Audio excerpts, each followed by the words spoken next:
Hello friends, welcome back to my channel. ಇವತ್ತು ನಾನು ಕಡಲೆ ಡ್ರೈ ಸುಕ್ಕ ಹೇಗೆ ಮಾಡೋದಂತ ತೋರಿಸ್ಕೊಡ್ತಾ ಇದ್ದೀನಿ ಕೇರಳ ಸ್ಟೈಲಲ್ಲಿ. ಅದಕ್ಕೆ ಬೇಕಾಗೋದು ಏನು ಅಂತ ಹೇಳ್ತೀನಿ. ಅದಕ್ಕಿಂತ ಮೊದಲು ನನ್ನ ಚಾನಲ್ನ ಯಾರೆಲ್ಲ ಸಬ್ಸ್ಕ್ರೈಬ್ ಮಾಡಿಲ್ಲ ಪ್ಲೀಸ್ ಎಲ್ಲರೂ ಸಬ್ಸ್ಕ್ರೈಬ್ ಮಾಡಿ. ಮೊದಲಿಗೆ ಅದಕ್ಕೆ ಬೇಕಾಗೋದು ಒಣಮೆಣ್ಸಿನ್ಕಾಯಿ 2 ತಗೊಂಡಿದ್ದೀನಿ, ಖಾರ ಮೆಣಸಿನ್ಕಾಯಿ ಮತ್ತು ಬ್ಯಾಡಗಿ ಮೆಣಸಿನ್ಕಾಯಿ. ಆಮೇಲೆ ಕೊತ್ತಂಬರಿ 3 ಸ್ಪೂನಿಂದ 4 ಸ್ಪೂನ್ ತಗೊಂಡಿದ್ದೀನಿ.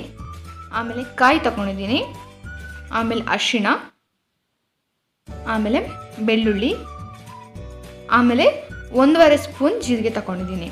ಇವಾಗ ಗ್ರೈಂಡ್ ಮಾಡ್ಕೊಳ್ಳೋದು ಇಷ್ಟೇ ಗ್ರೈಂಡ್ ಮಾಡ್ಕೊಳ್ಬೇಕು. ಮೊದಲಿಗೆ ಒಣಮೆಣ್ಸಿನ್ಕಾಯಿ, ಕೊತ್ತಂಬರಿ, ಅರಿಶಿಣ ಪುಡಿ, ಆಮೇಲೆ ಬೆಳ್ಳುಳ್ಳಿ ಮತ್ತು ಜೀರಿಗೆ ಹಾಕಿ ಗ್ರೈಂಡ್ ಮಾಡ್ಕೊಂಡಿದ್ದೀನಿ ನೋಡಿ. ಇವಾಗ ಸ್ವಲ್ಪ ಗ್ರೈಂಡ್ ಮಾಡ್ಕೊಂಡಿರೋದನ್ನು ತೆಗೆದ್ಬಿಟ್ಟು ಅದಕ್ಕೆ ಕಾಯಿ ತುರಿ ಹಾಕ್ಕೊಳ್ಬೇಕು ನೋಡಿ. ಕಾಯಿ ತುರಿ ಹಾಕ್ಕೊಂಡಿದ್ದೀನಿ. ಇವಾಗ ಇಷ್ಟೇ ಗ್ರೈಂಡ್ ಮಾಡ್ಕೊಳ್ಳೋಕ್ಕೆ, ನೈಸ್ ಪೇಸ್ಟ್ ಮಾಡೋಕ್ಕಲ್ಲ ನೋಡಿ. ಇವಾಗ 2 ಮಸಾಲ ರೆಡಿಯಾಗಿದೆ. ಇವಾಗ ನಾನು ಕಡಲೆ ಬೇಯಿಸ್ಕೊಂಡಿದ್ದೀನಿ.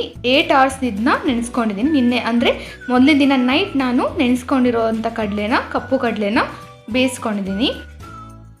ಇವಾಗ ಒಂದು ಕಡಾಯಿಗೆ ಬಿಸಿ ಆದಮೇಲೆ ಕಡಾಯಿ, ಅದಕ್ಕೆ ಕಡಲೆ ಬೇಯಿಸ್ಕೊಂಡೋದನ್ನು ಹಾಕ್ಕೋಬೇಕು.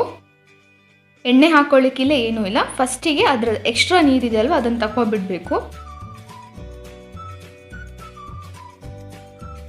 ಇವಾಗ ರುಚಿಗೆ ಎಷ್ಟು ಬೇಕೋ ಅಷ್ಟು ಉಪ್ಪು ಹಾಕ್ಕೊಳ್ಬೇಕು.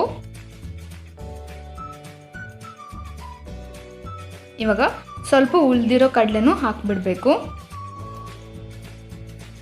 ನೋಡಿ. ನೀರು ಆಡಿಸ್ಕೊಳ್ಬೇಕು. ಸ್ವಲ್ಪ ನೀರು ಕುದಿಯುತ್ತೆ ನೋಡಿ.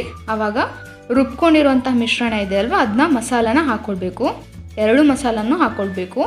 ಕಾಯಿ ತುರಿನ ಗ್ರೈಂಡ್ ಮಾಡ್ಕೊಂಡಿದ್ದು ಮತ್ತು ಮಸಾಲ ಇದೆ ಅಲ್ವ, ಅದನ್ನು ಹಾಕ್ಕೋಬೇಕು. ಚೆನ್ನಾಗಿ ಮಿಕ್ಸ್ ಮಾಡಬೇಕು ನೋಡಿ. ಇದು ಎಲ್ಲಿ ತನಕ ಮಿಕ್ಸ್ ಮಾಡಬೇಕು ಅಂತಂದರೆ, ಇದರದು ನೀರಿನ ಅಂಶ ನೀವು ನೋಡ್ತಾ ಇರ್ಬೋದು, ಅದು ಪೂರ್ತಿ ಡ್ರೈ ಆಗೋ ತನಕ ಅದನ್ನು ಮಿಕ್ಸ್ ಮಾಡ್ಕೊಳ್ತಾ ಇರಬೇಕು. ಕೈ ಆಡಿಸ್ತಾ ಇರಬೇಕು, ಇಲ್ಲಾಂದರೆ ಸೀದೋಗುತ್ತೆ ನೋಡಿ. ಇವಾಗ ಅದಾದ ಮಸಾಲ ಸ್ವಲ್ಪ ಡ್ರೈ ಆಗಿದೆ, ನೀರಿನ ಅಂಶ ಪೂರ್ತಿ ಡ್ರೈ ಆಗೋ ತನಕ ಅದನ್ನ ಕೈ ಆಡಿಸ್ತಾ ಇರಬೇಕು ನೋಡಿ. ಇವಾಗ ಡ್ರೈ ಆಗಿದೆ ಪೂರ್ತಿಯಾಗಿ. ಇವಾಗ ಇದಕ್ಕೆ ಒಗ್ಗರಣೆಗೆ ನಾನು ಸಾಸಿವೆ ತಗೊಂಡಿದ್ದೀನಿ, ಆಮೇಲೆ ಈರುಳ್ಳಿ, ಆಮೇಲೆ ಬೆಳ್ಳುಳ್ಳಿ, ಆಮೇಲೆ ಕರಿಬೇವಿನ ಸೊಪ್ಪು. ಮೊದಲಿಗೆ ಕಡಾಯಿಗೆ ಎಣ್ಣೆ ಹಾಕ್ಕೋಬೇಕು.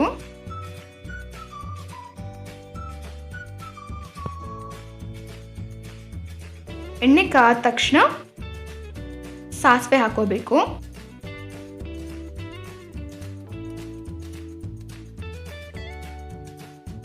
ಇವಾಗ ಕರಿಬೇವಿನ ಸೊಪ್ಪು ಹಾಕ್ಕೋಬೇಕು.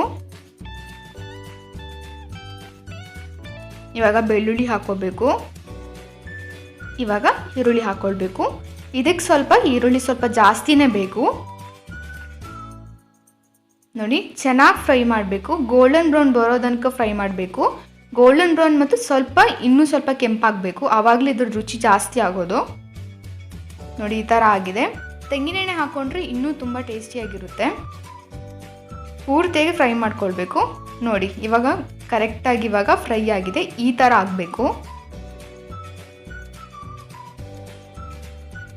ಮಾಡ್ಕೊಂಡಿರೋಂತಹ ಒಗ್ಗರಣೆ ಇದೆ ನೋಡಿ, ಅದನ್ನ ಕಡಲೆಗೆ ಹಾಕ್ಕೋಬೇಕು.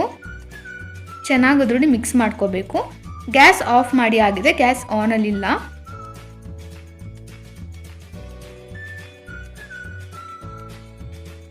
ಚೆನ್ನಾಗಿ ಮಿಕ್ಸ್ ಮಾಡ್ಕೊಳ್ಬೇಕು. ಇದು ಚಪಾತಿ ಜೊತೆ ಮತ್ತು ಅನ್ನದ ಜೊತೆನೂ ತಿನ್ನೋಕ್ಕೆ ತುಂಬ ಟೇಸ್ಟಿಯಾಗಿರುತ್ತೆ. ಕೇರಳದಲ್ಲಿ ಇದೆ ಮೇನ್ ಸ್ಪೆಷಲ್ ಅಂತ ಹೇಳ್ಬೋದು. ಕೇರಳ ಸ್ಟೈಲಲ್ಲಿ ಇದು ನಾನು ಮಾಡಿ ತೋರಿಸ್ತಾ ಇರೋದು ನೋಡಿ. ಎಷ್ಟು ಚೆನ್ನಾಗಿ ಬಂದಿದೆ ಅಂತ. ಎಲ್ಲರೂ ಮನೇಲಿ ಇದನ್ನ ಟ್ರೈ ಮಾಡ್ಬೋದು. ಈ ರೆಸಿಪಿ ಇವಾಗ ಕಂಪ್ಲೀಟಾಗಿ ರೆಡಿ ಆಗಿದೆ. ಈ ರೆಸಿಪಿ ನಿಮ್ಗೆ ಇಷ್ಟ ಆದರೆ ಪ್ಲೀಸ್ ಎಲ್ಲರೂ ಲೈಕ್ ಮಾಡಿ, ಶೇರ್ ಮಾಡಿ, ಸಬ್ಸ್ಕ್ರೈಬ್ ಮಾಡಿ. ಹೊಸೊಬ್ರು ಯಾರಾದಿದ್ರೆ ಪ್ಲೀಸ್ ಸಬ್ಸ್ಕ್ರೈಬ್ ಮಾಡಿ ಅಂತ ಕೇಳ್ಕೊತೀನಿ. ಆಮೇಲೆ ಪಕ್ಕದಲ್ಲಿರೋ ಬೆಲ್ಲೈಕನ್ನ ಪ್ರೆಸ್ ಮಾಡಿ, ಯಾಕಂದರೆ ನಾನು ಹಾಕೋ ಪ್ರತಿಯೊಂದು ವೀಡಿಯೋಸ್ ನಿಮಗೆ ನೋಟಿಫಿಕೇಶನ್ ಸಿಗುತ್ತೆ. ನಾನು ನಿಮಗೆ ಇನ್ನೊಂದು ಮುಂದಿನ ವೀಡಿಯೋದಲ್ಲಿ ಸಿಗ್ತೀನಿ. ಅಲ್ಲಿ ತನಕ ನಮಸ್ಕಾರ.